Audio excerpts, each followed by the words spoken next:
When Russell and Sharice Lewis want to unwind, they pack up their guns and drive from their home in Florissant, a suburb north of St. Louis, to an indoor range called the Sharpshooter on the city's south side. Russell dons big, protective headphones, carefully lays out his firearms and selects a Panzerarms M4 12-gauge semi-automatic shotgun.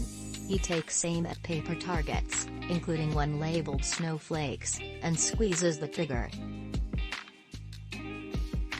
The gun gives off a deafening blast, and the recoil can be felt through the air from several feet back.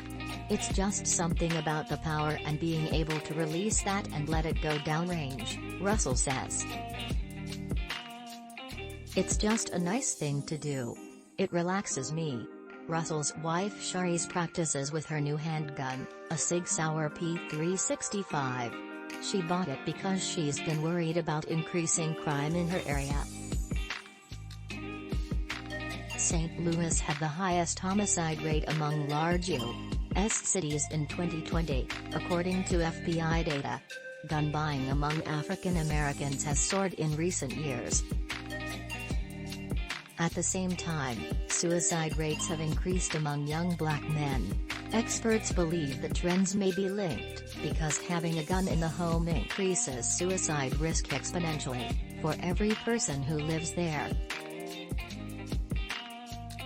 This means gun safety efforts, as well as suicide prevention programs, need to proactively address race and cultural differences. Self-defense is the main reason for buying guns, according to a Pew Research survey, but many black owners say that, for them, self-defense can be a particularly thorny concept, one that exists in a complicated tension with their feelings about police conduct and racism. Sharice started carrying a firearm because she doesn't feel comfortable with the idea of calling police for protection.